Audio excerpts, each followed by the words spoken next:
Hello student, I am Preeti Malviya. Welcome to Kids Club Digital class. Uh, in previous video, we read about human resources and I explained human resource, composition of the human resource.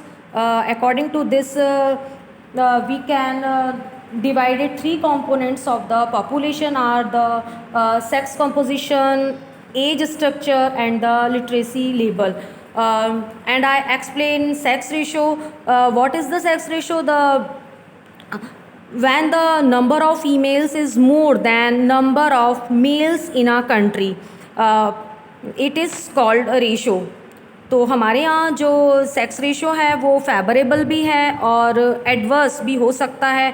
Cause I have explained cause कि what is the cause the sex ratio in India is adverse. So there are many causes. Now we read about the age structure. The age structure of population determines the number of people available for working in a country. एक country में जो working population है वो age structure के according determine होती है. It helps the government to plan different aspect of life. The population of broadly divided into 3 age group. जो population है वो 3 एज ग्रुप में डिवाइड होता है, डिवाइड किया गया है. First is 0 to 14 years, second is 15 to 64 years and सी है 65+ years. Means the first group 0 to 14 comprises of children up to the age of 14. Means children को यहाँ पर मतलब वो फर्स्ट ग्रुप जो बनाया गया है वो 0 से 14 ईयर्स तक का है. The member of this group will grow. Means इस ग्रुप में जो मेंबर्स होते हैं grow to become working members in the future but can be done effectively when suitable arrangement for their education and training have been made. The second group is 15 to 64 is known as the working population. जो first second group है ये working population का है, मतलब इस as group में working करते हैं, मतलब जो पीपल वर्किंग करते हैं. Progress, development, productivity of the country depend on this group. Means progress, development and productivity of the country depend on this group. If the member of this group are educated, is skilled and proficient, the progress or development of the country will be rapid. है ना. If the members of the group are educated, यदि इस group के member educated हैं, skilled हैं, proficient हैं, the progress and development of the country will be repaid. The third group is 65+, is called senior citizen और old age group. जो 65+ हैं इसको ओल्ड एज ग्रुप में रखा गया है because this group is pass its prime. Since this group comprised of old people, ये जो ग्रुप है ओल्ड पीपल से comprise है. It is the group is comprised of old people group. It is necessary that proper medical care, health care and rehabilitation facilities are provided to them. और इस as group में मतलब proper medical care, health care की needs होती है. The first and third groups are also known as the dependent group. तो यहाँ पर हम ये देखते हैं कि first group and third group है ये डिपेंडेंट ग्रुप है क्योंकि ये डिपेंड रहते हैं अपनी नीड्स के लिए. If we study above table, we find the working age group 15 to 64 is the largest in high and middle income countries. The major part of population falls in the working group. That here is a given table. Low income countries 0 to 14, 15 to 64, 65+ and all age group. यहाँ पर ये table में low income countries, middle income countries and high income countries और India के बारे में यहाँ approximately figure यहाँ दिखाया गया है कि किस एज में कितने % यहाँ पर पॉपुलेशन है. In the low and middle income countries young people are greater in number. यहाँ पर ये देखा गया है कि लो एंड मिडिल इनकम, जहाँ पर कि लो इनकम है और मिडिल इनकम है, तो वहाँ जो यंग पीपल जो हैं, young people are greater in number, मतलब नंबर में जो यंग पीपल हैं वो बहुत ज़्यादा हैं. In the high income group the number of elderly person is more, और हाई इनकम ग्रुप में जो एल्डरली पर्सन है is more. Just compare India as compare to other low middle and high income group country. और literacy means जो पढ़ाई का जो percentage रहता है, लिटरेसी मतलब कितने लोग पढ़े हुए हैं. The term literacy refers to the ability to read, write and understand a simple text.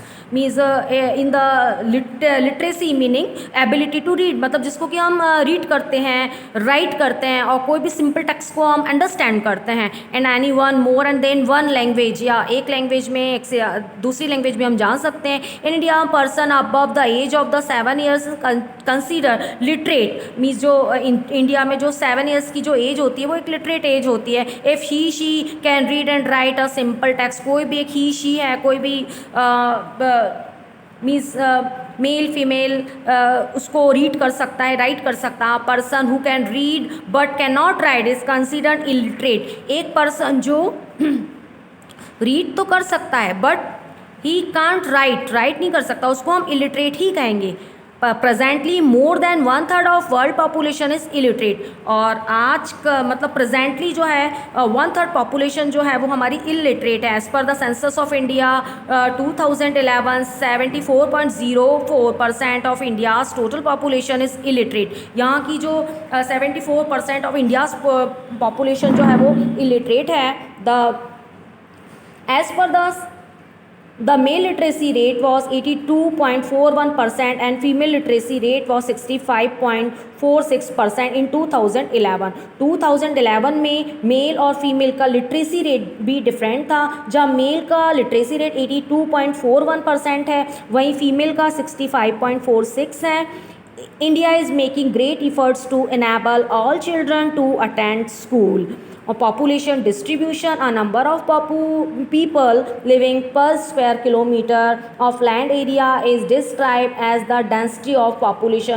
Number of people per square area में वहाँ रह रहे हैं और उसको मतलब द डेंसिटी ऑफ पॉपुलेशन के अकॉर्डिंग डिस्क्राइब किया गया है. Population is not evenly distributed in the world, मतलब पूरे वर्ल्ड में जो पॉपुलेशन का डिस्ट्रीब्यूशन इज़ नॉट इवन, एक जैसा नहीं है. Some reason are very densely populated. कुछ रीज़न ऐसे हैं जो बहुत पॉपुलेटेड हैं, while other are sparsely populated, और जो दूसरे हैं वो मतलब स्पार्शली पॉपुलेटेड हैं. There can be different reason for this variation. और ये जो वारिएशन है, वारिएशन मीन्स द डिफरेंट है, मीन्स जो पॉपुलेशन है वो डेंस है, कहीं स्पार्शली पॉपुलेटेड है, तो इसका जो वारिएशन है, here are the different reason. Factor influencing the distribution of population. The world is not uniform in structure. Means structure में जो वर्ल्ड एक जैसा नहीं है. There are different with respect to climate, land features, soil, vegetation etcetera. This great diversity continues to be reflect in the variation in the distribution of population across the world. अब यहाँ पर बहुत सारी ऐसी मतलब फीचर्स हैं, like climate है, land feature, soil, vegetation है. This great diversity continues to be reflect in the variation of the distribution of the population in the world. The factor that affect population distribution can be divided into two major factor, geographical factor and socio-economic factor. इसको हम two factors में divide कर सकते हैं. First is geographical factor and the socio-economic factor. Geographical factor, the most important factors that influence the distribution of population are geographical factors.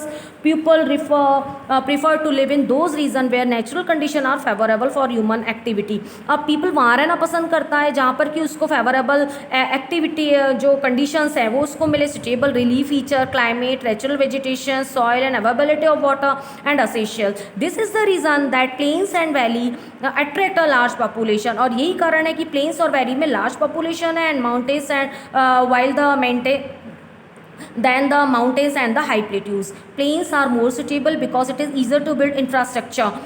किसी भी infrastructure को build करने में प्लेन्स जो है वो बहुत सुटेबल है, like road, railway, dams etcetera. While considerable difficulties faced in these human activities in hills and plateaus, some geographical features are quite inhospitable such as high mountain, desert etcetera. अब कुछ geographical features ऐसे हैं जहाँ पर कि mountains हैं, desert है, तो यहाँ पर तो इस प्रकार की जो फैसिलिटी को प्रोवाइड करना बहुत ही मुश्किल होता है, where the climate is either too cold too hot, जहाँ क्लाइमेट बहुत ही ज़्यादा कोल्ड है या बहुत ज़्यादा गर्म है, तो वहाँ जो मीन्स जो पॉपुलेशन जो है वो कम होता है। Climate as direct effect of human population as excessive heat, cold and dryness restrict human settlement, जहाँ पर कि क्लाइमेट बहुत एक्सट्रीम हॉट है, एक्सट्रीम कोल्ड है, ड्राइनेस है, तो ह्यूमन सेटलमेंट को वो रेस्ट्रिक्ट करता है। Similarly, very dense forests do not encourage concentration of human population. Same as जो डेंस फॉरेस्ट है वो भी ह्यूमन पॉपुलेशन का इनकरेज नहीं करता है। बहुत डेंस फॉरेस्ट में भी हम पॉपुलेशन नहीं हो सकता है, as it is difficult to clear land for cultivation and settlement. The relief feature and climate form the basis for settlement of population at a place. Beside them, there are many other geographical factors which influence settlement. The important of these are availability of water. First is availability of water, availability of mineral, fertility of soil, natural vegetation. Availability of water, man can occupy a dry area provided there is some amount of water, domestic and irrigation purpose। जहाँ availability of water मतलब जहाँ पर कि irrigation purpose जो है domestic water के लिए कुछ ही पानी है। The small settlement in the desert prove this point. तो यहाँ पर जैसा डेजर्ट है तो उसमें स्मॉल सेटलमेंट है, तो इस पॉइंट को प्रूव किया गया है। ना availability of mineral have always attract human concentration. Human population को मिनरल भी बहुत अट्रैक्ट करता है। The main reason for the development uranium cities in the desolate and cold northern Canada in the availability of uranium.